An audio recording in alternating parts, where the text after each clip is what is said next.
Thank you very much.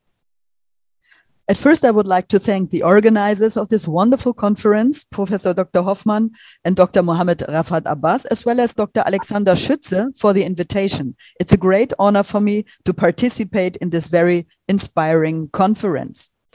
At the beginning of the Ramesside period, the chariot is known for about 250 years since the earliest evidence in Dynasty 17. If we draw modern parallels in terms of vehicle technology, we would be between the stage carriage of Frederick William II from 1770 and a modern BMW. How did the chariot change in that time period? For this, we will look at the earliest evidence. After that, we analyze the Ramesside sources to answer the question, does the chariot have its peak as a high-tech innovation in the Ramesside period, or is it already on the descent? We discuss the later sources. After that, we address the question of whether the number of evidence for women on chariots in Ramesside times increases. Then we will draw the conclusion. But at first, a little introduction. Textual and archaeological sources attest the use of chariots and horses in ancient Egypt. Additionally, evidence appears in wall paintings and reliefs in tombs and temples. Chariots are occasionally also found as artifacts and even models. Nevertheless, the chariot was, of course, not invented by the Egyptians. Moreover, there is no development from the earlier proven wagons to the chariot. There are no transitional versions of the four-wheeled transport wagon, previously attested in Egypt since Dynasty 13. Transport carts are documented in Egypt only under Hatshepsut, which is later than the earliest chariot. Therefore, the chariots have neither developed from the Egyptian transport wagon nor from the transport carts. The Egyptian chariot is designed and built to be as fast as possible. It was equipped with two-spoked wheels with the 4 to 8 spokes, mostly consisting of 2 pieces each. The wheels were about 1 meter in diameter. The chariot in the Museum of Florence has a weight of only 24 kilograms. Its treads are only 2 centimeters wide.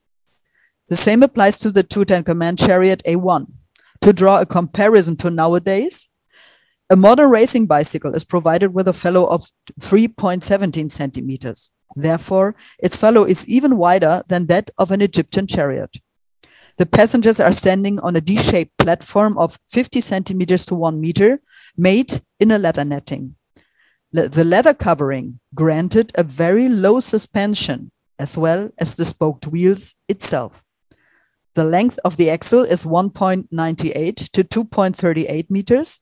The distance between the wheels of the chariots, 1.54 to 1.80 meters. Including the horse team, the width can be assumed to be about 2.50 meters. Tests with a replica of an Egyptian chariot with a 70-kilogram driver at a distance of 1,000 meters over moderately bad ground resulted in a speed of 38 kilometers an hour. The crew consists of a driver and an archer, while the king is usually depicted alone on his chariot. Nevertheless, as we heard it yesterday, Ramses II had a driver at the Battle of Kadesh with the name Menna. The weaponry on the Egyptian chariot consisted of long-range weapons in the form of bows and arrows, and occasionally a spear mounted on the outside of the chariot body. The equipment with pairs of spears is documented since Seti I. A total of 11 chariots have survived in their entity, plus numerous individual parts. We see those of Cantir here, but we heard of more yesterday. When the axle is in the rear of the chariot, the vehicle is in a stable balance due to the weight of the driver. The further it moves to the center, the more unstable it becomes. It is more difficult to hit the target with bow and arrow or spear. The chariot body is covered with textile, as we see it here, or with leather. Maybe you know the famous Tano chariot. I'm very unhappy that we do not hear Andre's lecture, but I recommend to you his book about the Tano chariot. We will now have a look at the earliest examples before followed by those in chronological order up to the end of Dynasty 18, before we turn to the Ramesside period. The earliest text mentioning a chariot written on the so-called Second Kamose stele dates to Dynasty 17 and refers to a chariot used on the site of the Hyksos. The biography of Ahmose, son of Abana, of a slightly later date, mentions an Egyptian chariot on the side of the Egyptians. The earliest depictions are attested in the Ahmose complex at Abydos from the beginning of the 18th dynasty. From the same time, we have the earliest chariot. We saw it already, the one that is now in the Archaeological Museum of Florence. You see here my reddish comments. The chariot scenes are very different, as are the bridles and horses.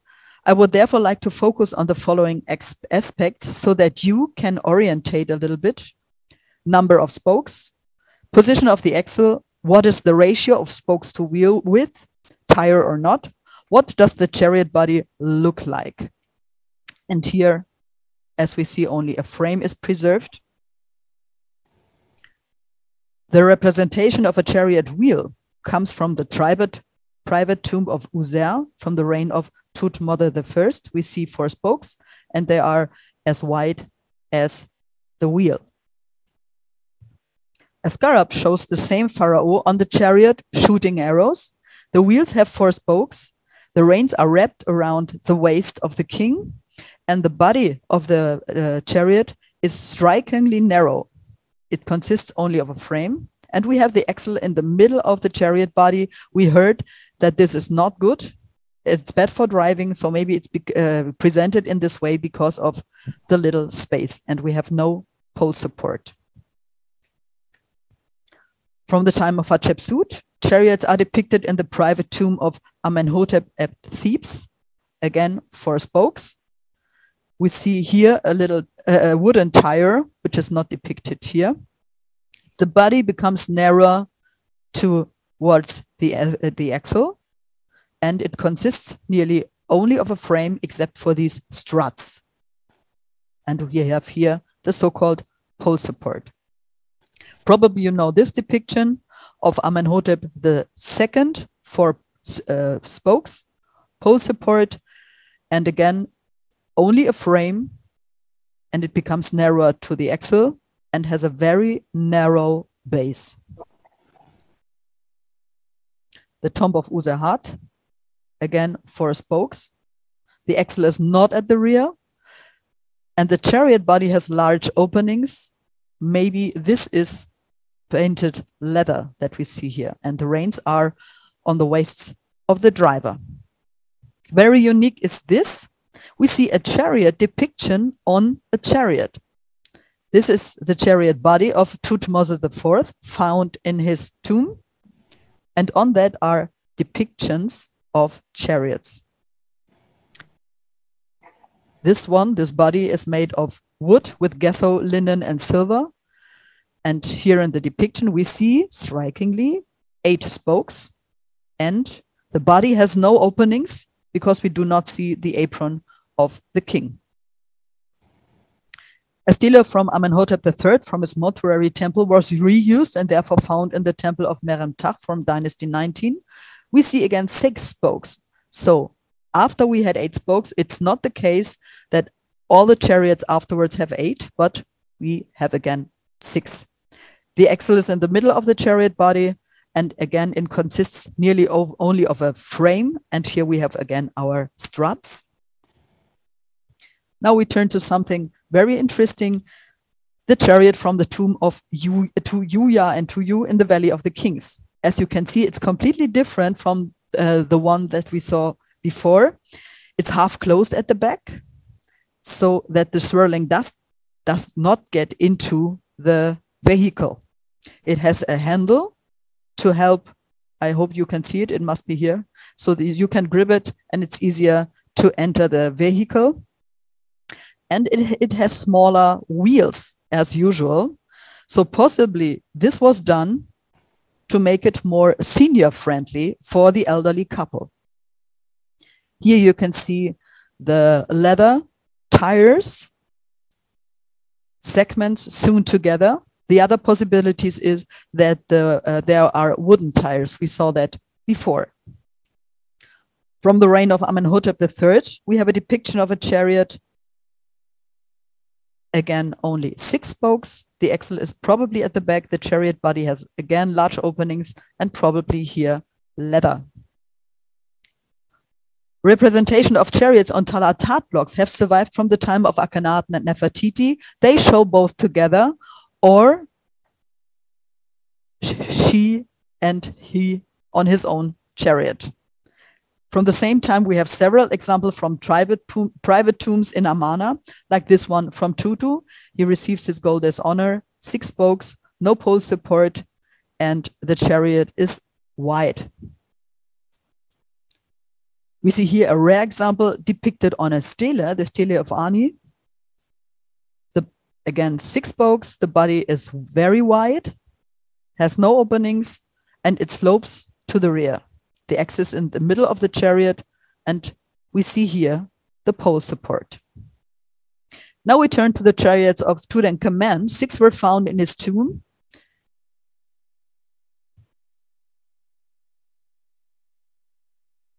If we have a closer look at this one, again, 6 spokes. The axle is located at the rear, as it should be. And we have several pole supports. The same applies to the depiction on his wooden box. Again, several pole supports. And here, wonderful decoration.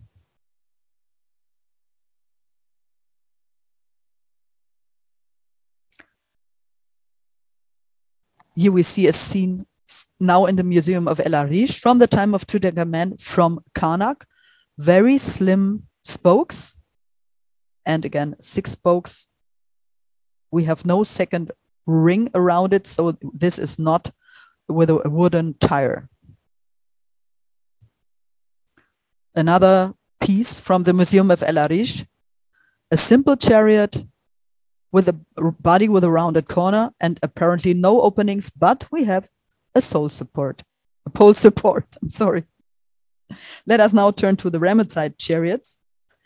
In the Ramesside period, chariots are of course mentioned in the description of the Battle of Kadesh and other reports about military conflicts. Moreover, the chariot hymn is attested on Ostracon, Edinburgh 916, dating to the 19th dynasty. I will sing that to you at the end. No, that was a joke. Chariots appear now in Egyptian literature as the Ramesside letter of Vermai in Papyrus Pushkin. From this text, as well as from the tale of the doomed prince and the tale of the 2 brothers, it is evident that it still was used as a means of transportation in civil context. From time to time, the chariot is depicted in private tombs. This is an unusual scene showing a maneuver. An archer on his chariot is shown with bows and arrows, and here another one aiming with bows and arrows at a target. In the tomb of Uzahat at Thebes, we see a chariot without passenger whose body has cavities, at least one, to enter the chariot. Let us now turn to the chariot depictions in temples that are very characteristic for this time. We've seen several of them already, so I will keep that short. We have again 6 spokes, the axle is at the back, the wheel have tires, and the chariot body has no openings since we cannot see the apron of the pharaoh. So probably we have again a leather or a textile cover. Ramesses II, again 6 spokes. The axle is at the back and the chariot body has a wide base and large openings. And again, our struts. From the same time, we have depictions on scarabs as well, like this one. Again, only 4 spokes, and the axle is in the middle. Here we have, from the Ramesside period, a pole support, and the chariot body is extended to the rear. Merenptah and his chariot. The reliefs on the large pylon in the Medinet Habu temple from the 20th dynasty show Ramesses III on the chariot in two representations on the top of each other, killing wild animals and antelopes with bows and arrows or spears. We have here the upper part, 6 spokes, pole support, 3 struts, and wheels with tires. And the lower part, each again 6 spokes, pole support, and the body has no openings. It's very narrow, and as we saw it on the scarab, it's extended to the rear, and like the scarab from the Petrie Museum London. And here we have the pharaoh in a very agile position with his foot outside the chariot. We saw that yesterday already, and with his foot on the draft pole. Of course, there are more scenes in Medinet Habu showing the chariot in martial context. Again, 6 spokes, axle at the rear, and our struts.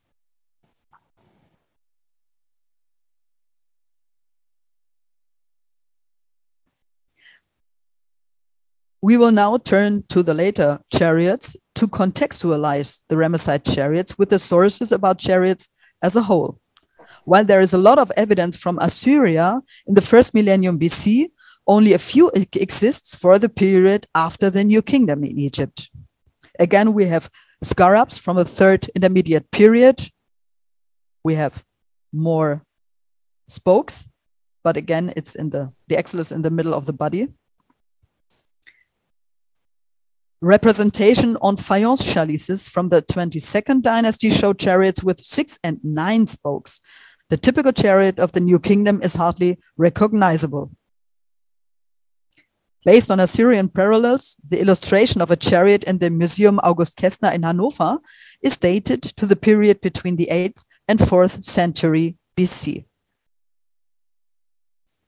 The Metternich stele, which is to be assigned to the reign to Nectanebos III, shows a chariot in front of which griffins are harnessed. The crew consists of a driver and an archer.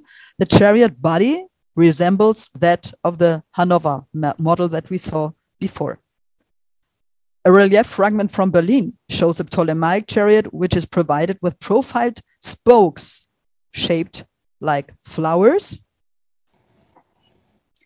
And a depiction from Ptolemaic times in Edfu shows the goddess Astarte on a chariot. The spokes of the vehicle are again decorated, as you see it here. And the chariot body itself is made of thin strips. And here we have again a loop to provide easier access. A stele dating to 41 BC shows the chariot used as a profane means of transport.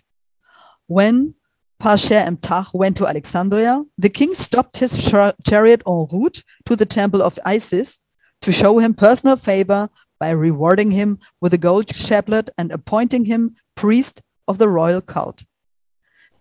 Despite the small number of this very different evidence, some facts are to be noted. In the time after the New Kingdom, no uniform design is visible anymore. The depictions have hardly any similarities and are no longer as standardized as in the New Kingdom. Now a short look at women on chariots. In Dynasty 18, we have about 40 women on chariots. We see here Nefertiti, her daughters, and the ladies in waiting.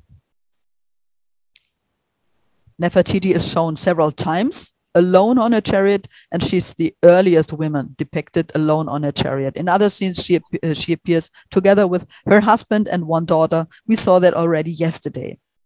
When we now turn to the time of Tutankhamen, probably you know this scene, which is unique because it's a Nubian lady on it, and on the other hand, because the chariot is drawn by oxen, which is never attested before and after that. This is from the reign of Tutankhamen. And from the same time, we have mentionings of Anches and Amun on Tutankhamen's chariots. If we now turn to Dynasty 19, in the tale of the two brothers, a woman on a chariot is mentioned. And we already saw this scene yesterday, Dynasty 20, an ostrakon with a lady shooting with bows and arrows. We already saw the Ptolemaic scene with Astarte on a chariot in Edfu. Let us now draw the conclusion. As we saw from the earliest evidence and those from the Ramesside period with the aspects we focused on as the body of the chariot, the number of spokes, its appearance did not change as much as from our state carriage to our modern BMW. While we have 4 to 6 spokes in Dynasty 18, 8 spokes are seldom. 6 spokes are prevailing in the Ramesside period, a fact that was stated already by Littauer and Crowell. Very rarely, the chariot body is depicted a bit fancier, like the Tutankhamun wooden box, but mostly it is reduced to its essentials. The base of the chariot is sometimes depicted wider, sometimes less wide, without being able to be assigned to a specific time period. The same applies to the depictions of the wooden tires around the wheels and the body of the chariot. We have these elongated struts in Dynasty 18 and in later times as well. The following is not a statistical analysis, but rather the identification of trends. In Dynasty 18, the chariot body is often depicted slowing down to the rear, but this is not attested in the scene on the wooden box of Tutankhamun and on the original chariots. For Dynasty 19, we have several forms. Therefore, it is not possible to determine a typical form. In Dynasty 20, the upper part is often straight, but this is not restricted to Dynasty 20 because we have it as well on the wooden box of Tutankhamun. Thus, there are differences, but they are more subtle rather than completely obvious. Therefore, a typical chariot in Ramesside times that would be immediately recognizable as such, even by non-experts, and thus datable, is hard to define. Our impression is primarily formed by the numerous royal representations in sunken relief on the temple walls, which are standardized. Nevertheless, some scenes appear only in the Ramesside period, but not earlier, as for example, the very agile representation of the pharaoh stepping with one leg out of the chariot and onto the axle, attested only in Ramesside period, as to sit on the top of the chariot watching the counting of the hands. The chariot does not change abruptly with the beginning of the Ramesside period, nor during its course. Differences may be due to some kind of fashion, personal preference, or even the area of use, whether it is shown in battle or in non-military civil context. Many of these aspects are due to the way they are presented. There is, of course, a difference between whether a chariot is pictured in sunken relief or painting. The representations on scarabs from Thutmose I and the Ramesside period are very similar to those on the chalices. That implies if little space was available, one apparently chose a similar design as with a small chariot body and moreover with the axle being in the middle of the chariot body, which would be completely unreasonable from a practical point of view. While the royal chariot scenes in war were rare in the beginning, they are becoming standard in Ramesside times. Chariots rarely appear in non-royal context due to the fact in the change of the decoration of the tombs, which is now focusing on religious aspects. In the textual evidence, they appear in the reports on the armed conflicts. In Dynasty 19, even a hymn is written about the chariot. Moreover, chariots are mentioned in literature and the ancient Egyptian love songs. We learn from the textual evidence that the chariots was still in use in civil context as a mode of locomotion. I checked the database of Professor Rainer Hannig, which has now 100,000 entries. And for the Vererit, there are 65 entries, 52 from Dynasty 18, 10 from Dynasty 19, and only 3 from Dynasty 20. For Merkebet, we have 23, and 22 are from the Ramesside period. My thanks goes to Professor Rainer Hannig and his wife, Daniela Rutika, for checking this for me tonight. And it's not published now. It will be published as Ägyptisches Wörterbuch 3, Hannig Lexika 6.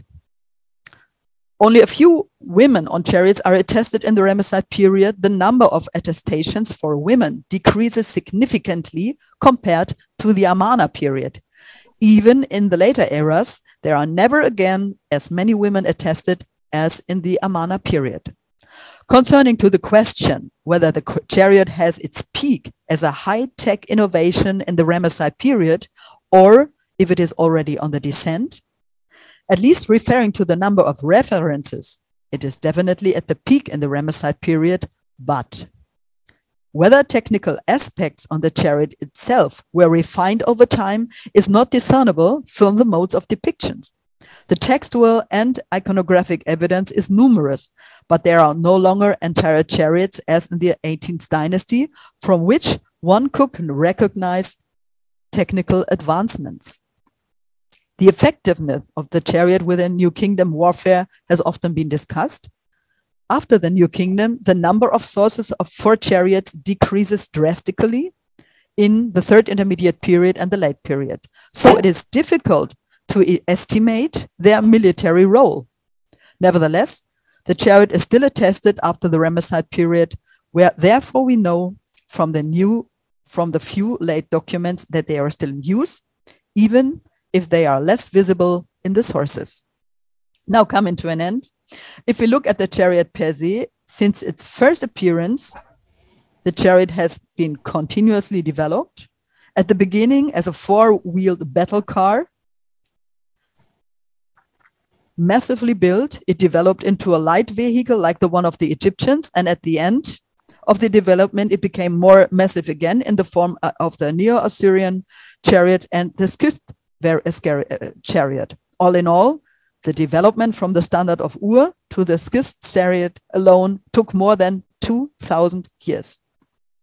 Referring to the Egyptian chariot, a continuous chronological development in the form of the chariots becoming more and more massive cannot be clearly proven, but this may be due to the small number of examples after the New Kingdom. Nevertheless, the chariot is attested in Egypt for about 1,500 years, with the first evidence at the beginning of the New Kingdom. So if you have questions that do not come to your mind now, but maybe tonight at 3, please feel free to contact me. And if you still do not have enough of chariots, here are some of my articles I wrote about chariots. Please contact me. I can send them to you as a PDF. And thank you very much for your attention.